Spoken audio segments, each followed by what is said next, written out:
From the Cronkite studios in downtown Phoenix, this is Cronkite News. We're in Baltimore, where fentanyl testing strips are saving people from opioid overdose. But the strips are under the drug paraphernalia law in Arizona. We'll explain coming up. And NASA's record-setting Mars rover declared dead after 15 years. What this could mean for future research on the red planet. Plus, they're competing for the city's top spot. And last night, they faced off, where Phoenix's mayoral candidates stand on issues. Cronkite News starts now.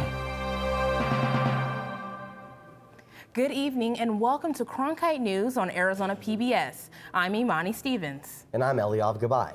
Thank you for joining us. 17,492. That's the number of suspected opioid overdoses in the last year and a half here in Arizona. Many of those deaths are attributed to fentanyl, a substance that's increasingly mixed into illegal drugs. Tonight, in a Cronkite News special report, Bryce Newberry joins us live with a look at a tool advocates say can help save lives. More than 300 people have overdosed in just the last week here in Arizona. There's a growing number of advocates who believe we need to look at new ways to address the opioid epidemic. The problem is the law, at least in Arizona, because it doesn't always align with good intentions. Typically, they expect to see me at least a few times a week. But Alfred Delgado has battled addiction. I wanted to do well. I wanted to change. I just didn't know how to make that change happen. And I really didn't have a good support system of people. Now, he is that support system for others. At the core of it is love, unconditional love. But that love means risking a run-in with the law when he takes his van into parks and neighborhoods across the valley, packing along clothing, toiletries, clean syringes, and even treats for pets. It's because of these fentanyl testing kits Al shares with the community. They test for the presence of fentanyl in other illegal drugs. The CDC found 40% of overdose deaths in 2017 were fentanyl related. Every life is important. Haley Coles is executive director of Sonoran Prevention Works. The organization says fentanyl is being found all over the state in drugs like heroin and OxyContin. The DEA reports fentanyl is 80 to 100 times stronger than morphine, making every drug it's mixed with that much more potent and toxic. Every single day, at least 4 Arizonans are dying of an overdose that may have been prevented. But the small strips that could prevent an overdose can be considered drug paraphernalia under the Arizona law, which states it is unlawful for any person to use or possess with the intent to use drug paraphernalia to test or analyze a drug. That clear backpack, is that you? During a recent traffic stop in Mesa, police seemed confused about the strips. The fentanyl, that Ziploc in there? Yes, sir.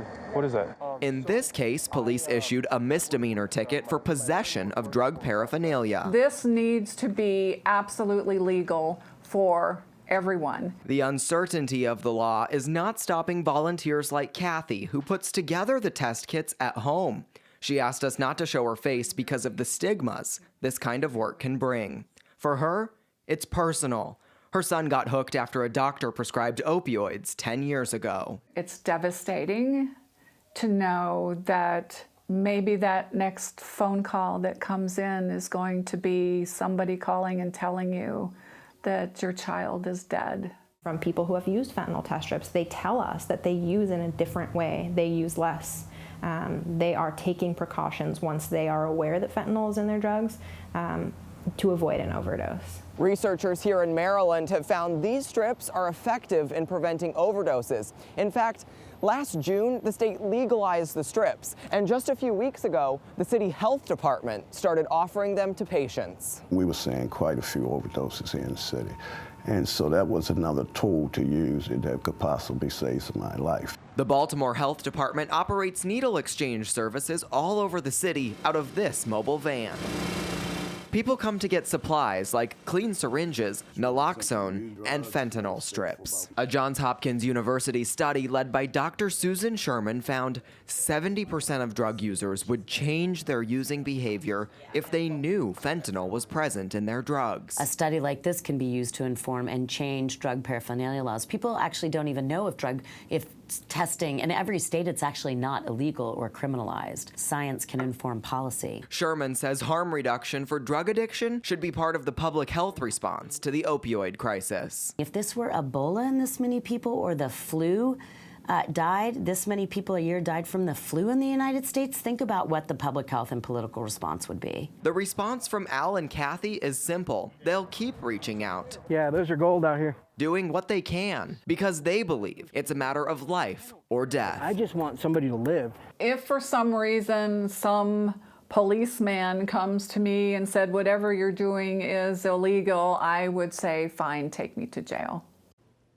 While Maryland lawmakers may be making headway using fentanyl test strips, there's little momentum here in Arizona. The Arizona Attorney General's office, local police, the Maricopa County Attorney's office, not one could give us an explanation of the state's drug paraphernalia law as it relates to the test strips.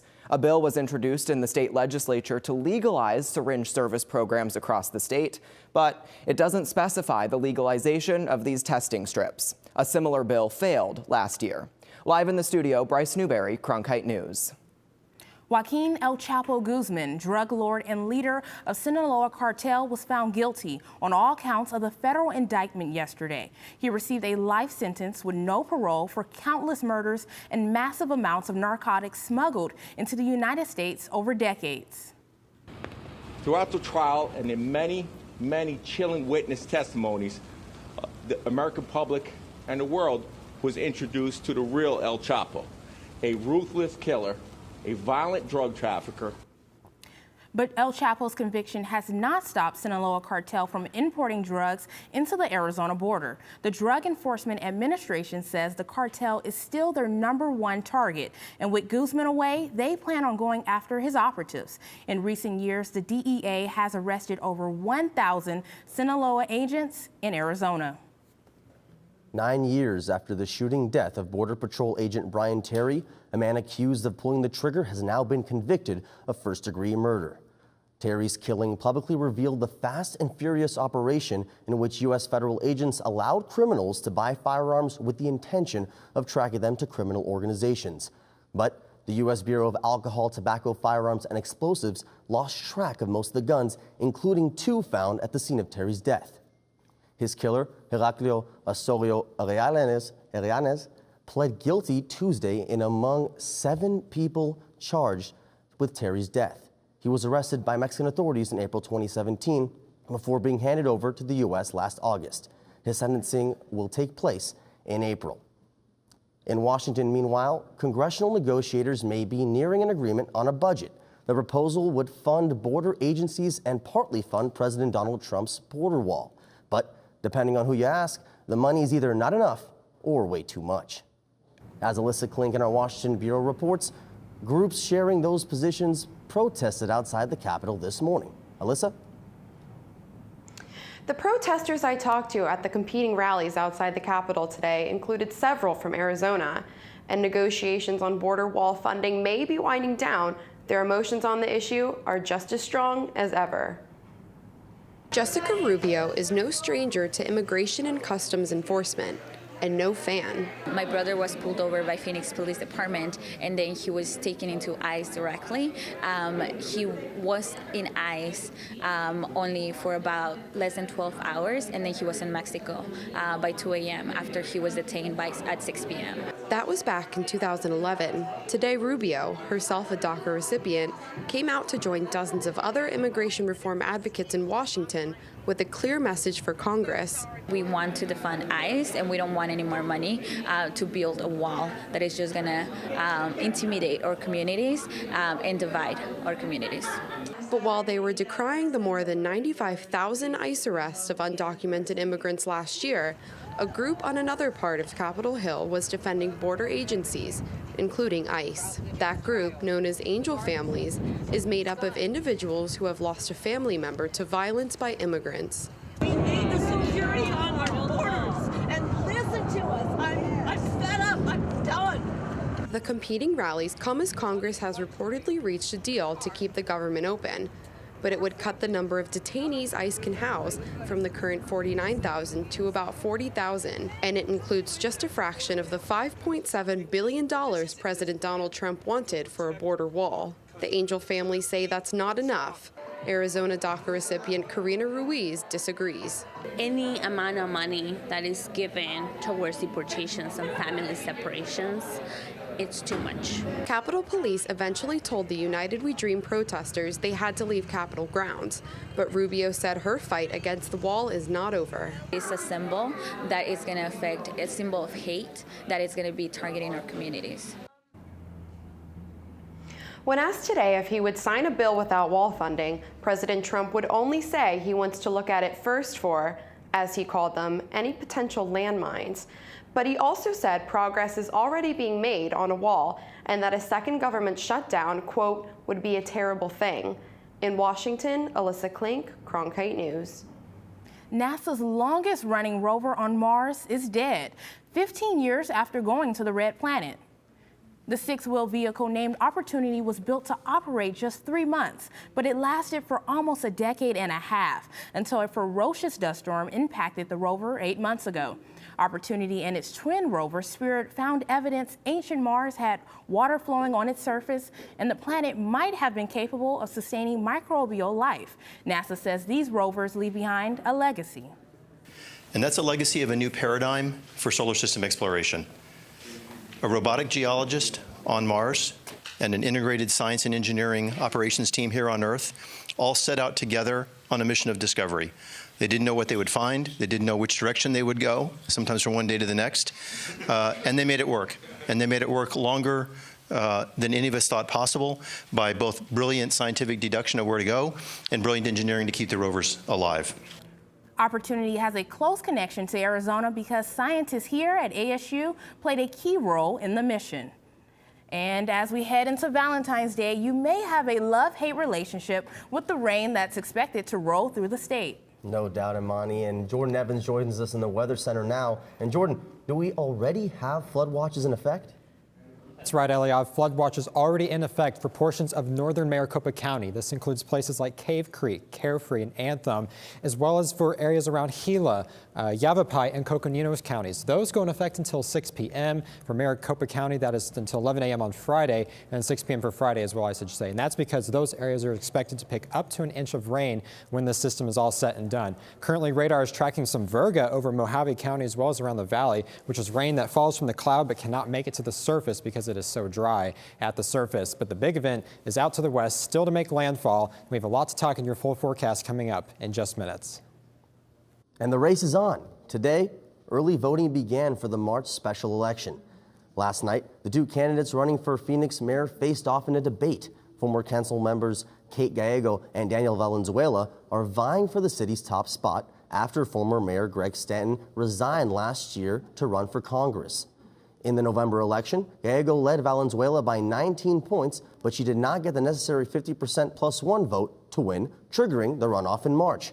Voters who want an early ballot but have not yet signed up can request one by March 1st. The ballots can be submitted by mail or dropped off at City Hall by 7 p.m. on Election Day. Everything from public safety to talking stick arena renovations were debate topics for the mayoral candidates last night.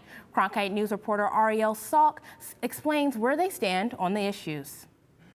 Voters file into the Burton Barr Public Library to watch the mayoral runoff debate.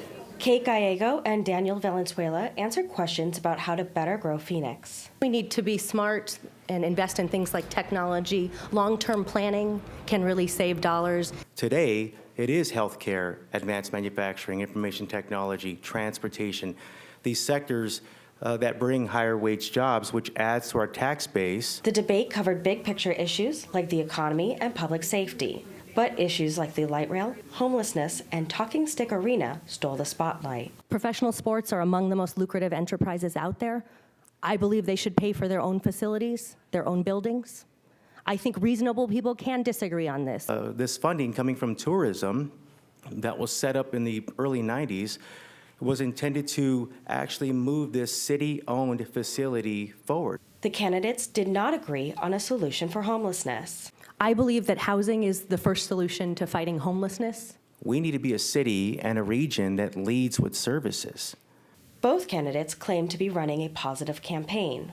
Though almost a month ago, Valenzuela mailed a fundraising letter calling his opponent a, quote, Chicago-style politician. I framed it as a Chicago-style, strong-arm type of politics. Gallego's response?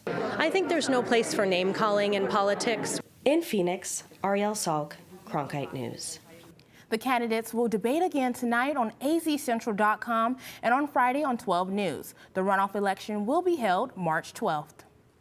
Up next on Cronkite News, DACA recipients getting trained on how to improve spreading their message.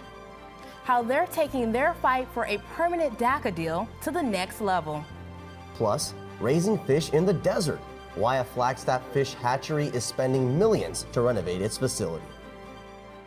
With wildfires, a scarcity of water, and other environmental issues facing the Earth today, it's critical to stay up to date with local impacts of a changing climate.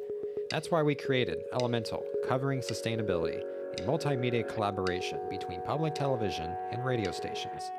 From climate change to water conservation to renewable energy and much more, Elemental covers the latest in sustainability news. Find our stories on our website, elementalreports.com. Undocumented students at ASU are fighting for equity here in Arizona. Reporter Heidi Meyer went to one UC meeting to check out a new strategy they're implementing.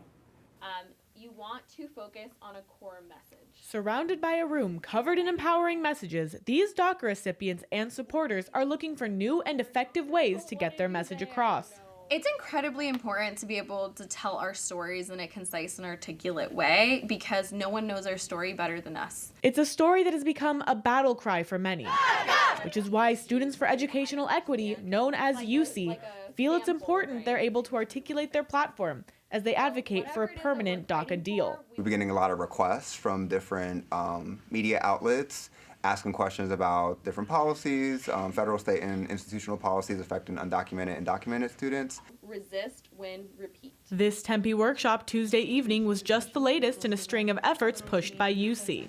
It's been a year and 5 months since the Trump administration ended the DACA program. And although a series of lower-level court decisions have placed DACA in a legal limbo, allowing renewals to be accepted, those impacted say they are still facing an uncertain future. It was a wake-up call to have it threatened and continuously attacked and taken away because it let us know that we can't have our guard down. Sandra Ramirez says Arizona is ground zero for many of the policies affecting not only DACA recipients, but immigrants in general. There's a lot of policies that have been negatively affecting certain marginalized and racialized communities in the state. I believe that storytelling is the most powerful way that we can convey why we fight and why we're in the struggle that we're in the United States. In Phoenix, Hattie Meyer, Cronkite News. Due to non-medical exemptions, the state of Arizona is at risk of being the next spot for a potential measles outbreak. Right now, Washington State has declared a public emergency over the measles outbreak in Clark County, where 53 people have been infected. In Maricopa County alone, there are 2,947 non-medical exemptions that were allowed in the 2016-17 school year. As a result of a lack of vaccinations, Arizona is an area where there is increased risk for children getting the measles. There's places like Sedona. That's an example of a place with pretty low vaccination rates. There are other sort of spotty communities and schools in particular, especially charter schools, where the vaccination rates are really pretty low, into the low 90s. And those are the kinds of places where the measles virus would have an easy time circulating among the students and in the community. And we could actually have something like what is happening in Washington State here in Arizona. The House Bill 2162 has been proposed this year, which attempts to remove personal exemption from state law to lower the number of unvaccinated children. Arizona's smallest fish hatchery near Flagstaff is undergoing a more than $3 million renovation. As Cronkite News reporter Alexis Hermanson explains, the renovations are meant to help raise fish with less water. This construction site used to be home to trout and other fish, but they're all gone so that Sterling Springs Hatchery can be renovated.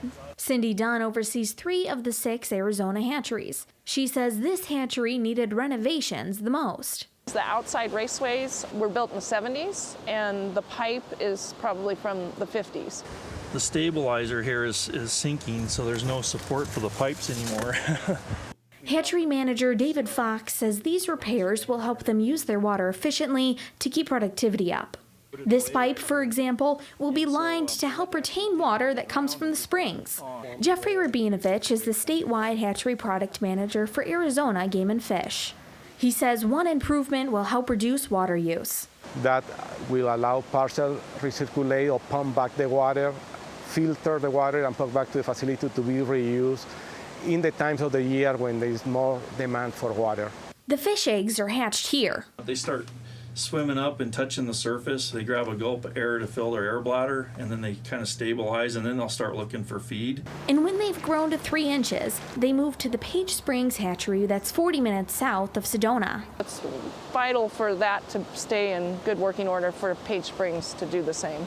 The Page Springs hatchery is tackling water use too. The hatchery measures water flow and injects oxygen to keep water quality up. Before, I think that a lot of people have the opinion that raising fish in a facility is having water, having some fish and throwing feed.